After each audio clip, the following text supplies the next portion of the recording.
bunsong anak, hanggang kay Joseph, hanggang kay Sister Lenlen, hanggang bago ako pinakahuli. Nagtaka sila, sabi niya, nung tinawag ako ng pastoral, turn over ko na sa inyo, pastor, bahala na po kayo. Sabi, nagpaliwanag ako sa harap ng mga kapatiran sa congregation niya, na kami kako pagka ganito pupunta kami sa church kako, kung kasama namin po ang aming family, nauuna po yung aming bunso anak. Hanggang sa paakyat po sa aking may bahay, hanggang sa akong pinakahuli. Kakaiba yung ano nyo sabi sa akin. Kakaiba yung inyong na ginagawa, sabi ko.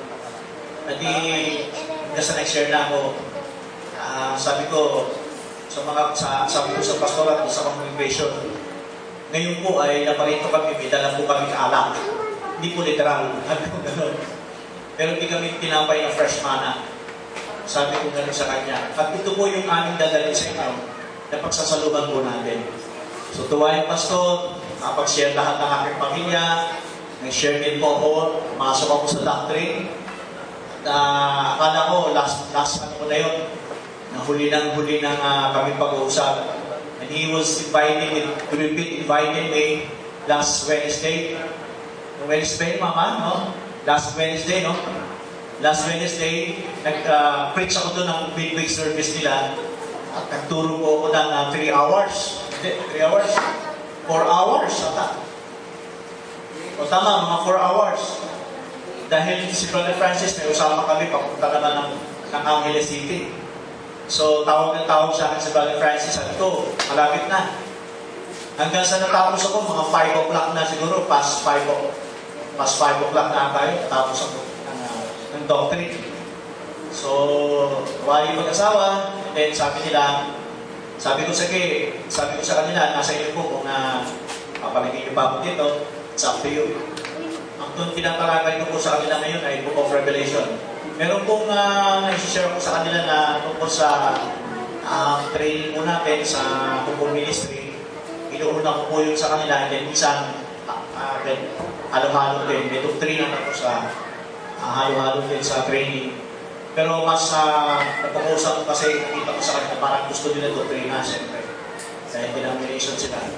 So, in comparison, na-share ko po sa kanila yung position na ginagawa ng denomination, kakaiba po sa ginagawa natin about the tribulation period, yung na-touch ko po yung trumpet, yung trumpet na paano pinuposition sa loob ng tribulation period.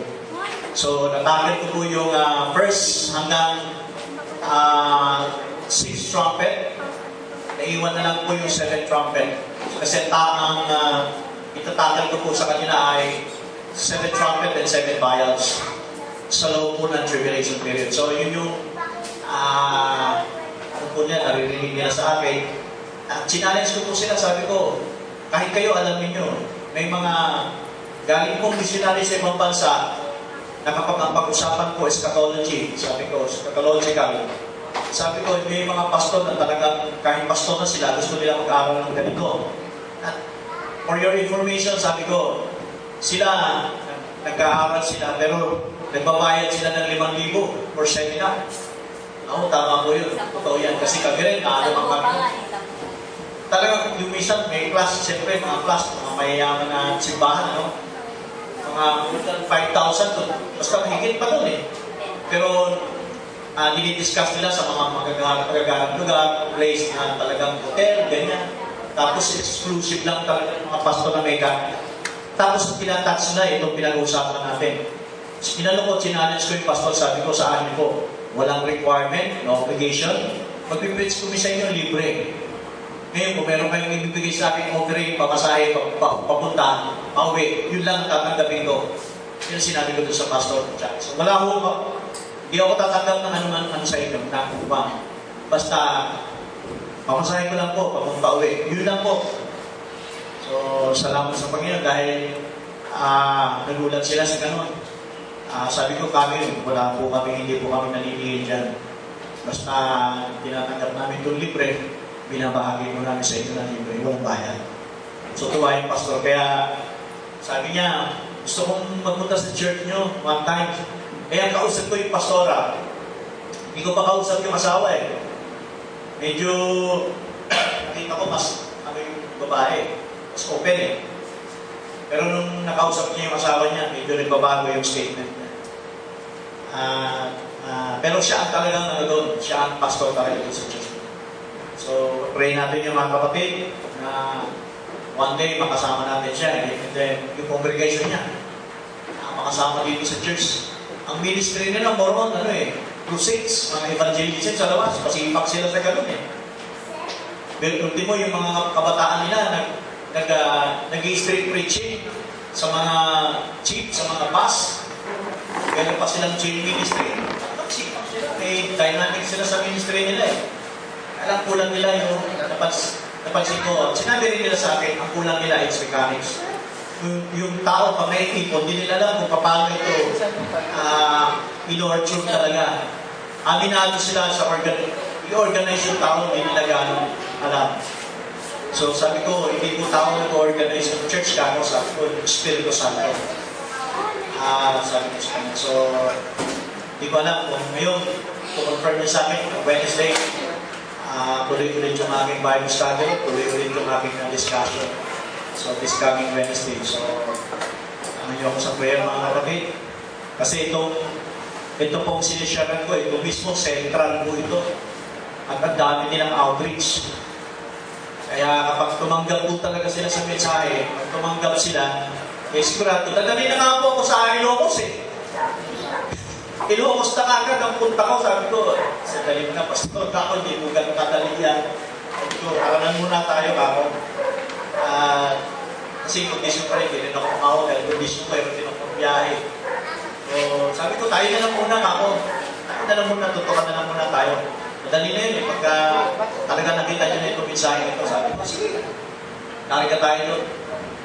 Kasi marami silang outreach sa ibang lugar Kahit yun nga sa atin, sa Bitobio, meron sila dyan.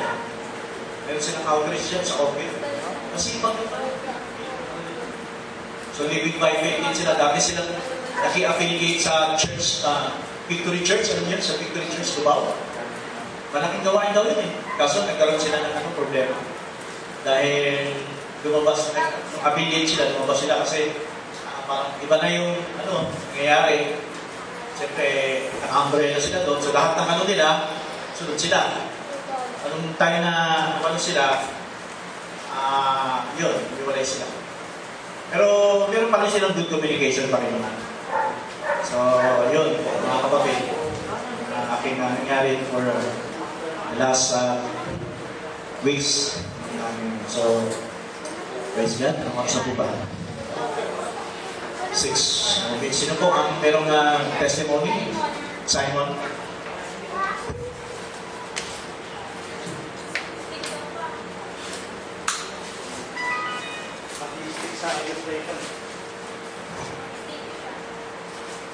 Yung nangyari ko nga lang, eternity to eternity. Ito nga daw po yung God. Tapos, nga daw po, una po,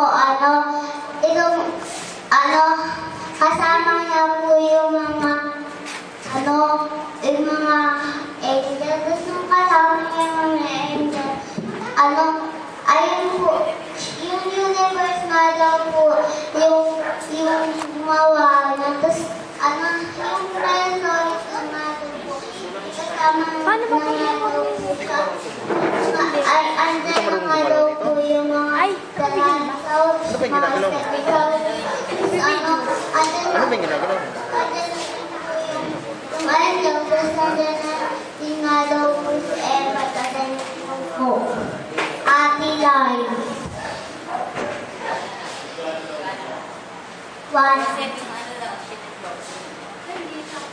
Ito report ko nga po yung ship. Ayaw pa sa siya.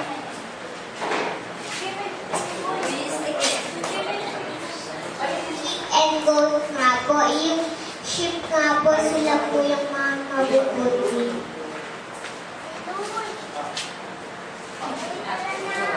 Ito na muna. Yung ito po yung ship, tsaka yung gold. Yung ship nga po, sila po yung mga mabubuti sa langit.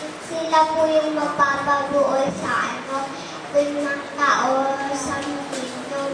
Tapos ito naman po yung mga masasama. Sila po yung mapupunta sa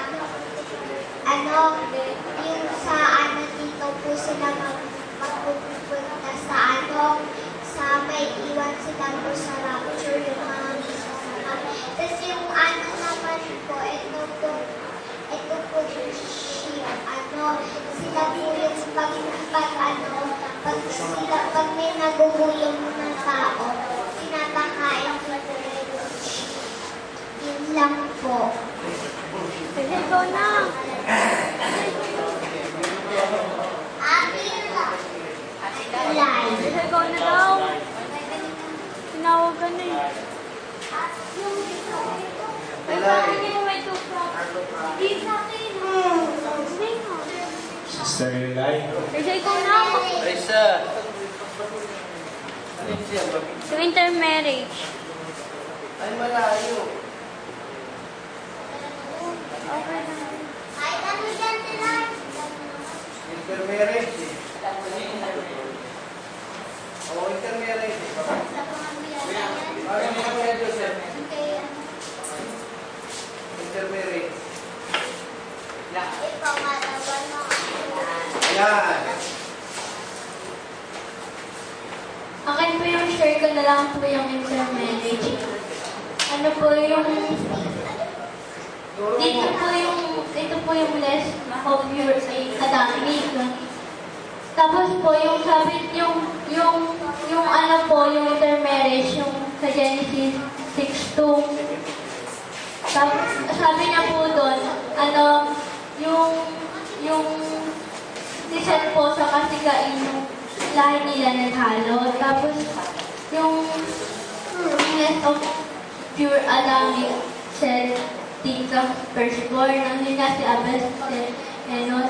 Tapos yung less of pure Cain, firstborn niya si Cain, Enos, Ayran. Tapos, sabi niya po doon, sinawa nga, yung sinawa po, yung nagkaanak nga siya ng tatlo, tapos nung nagkaanak siya ng tatlo, doon na nga daw dumami yung mga tao. Yun lang po. Ay, Ate Loy, pwede ka sa akin. Ano sa'yo?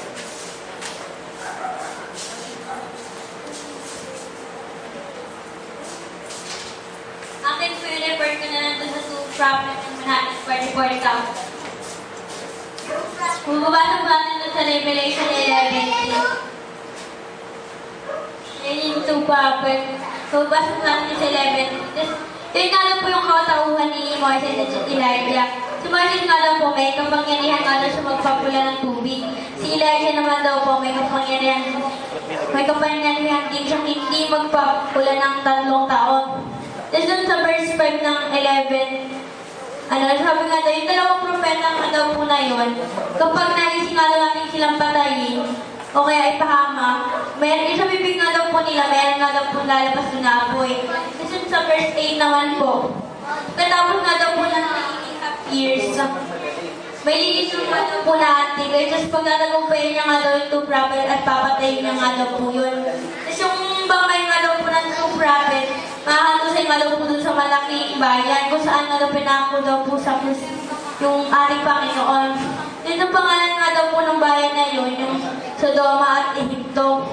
Pagkatapos nga daw patayin yung kanilang bangkay, yung bubuhay nga daw po nila mababalik, tapos makakarinig nga daw po sila ng isang malakas na tinig. At yun nga lang sabi nga, umakit nga daw sila dito. Yun nga daw po yung matrix resurrection. Tapos yung 144,000 naman po, ang 144,000 ay siseluhan sa mensahe ng 2 propeta sa loob ng 3.5 years. Ang 144,000 ay galing sa 12 ipit ni Judah. Ang 2 propeta ay gagamitin sa unang bahagi ng Great Tribulation. Sa panahon nga daw po na yun, may biyaya pa nga daw po yun sa binibigay. Tapos yung pagkatapos nga daw po ng 3.5 years, tatagumpay nga daw po ng Antichrist yung lahat ng naselyuhan. Tapos yung lahat daw ng naselyuhan nga daw po magiging mga ministro daw po siya. Tapos magkakahiwalay-hiwalay daw po siya. Tapos papatayin daw po sila ng Antichrist. Mababasa po sa Revelation 20 verse 4.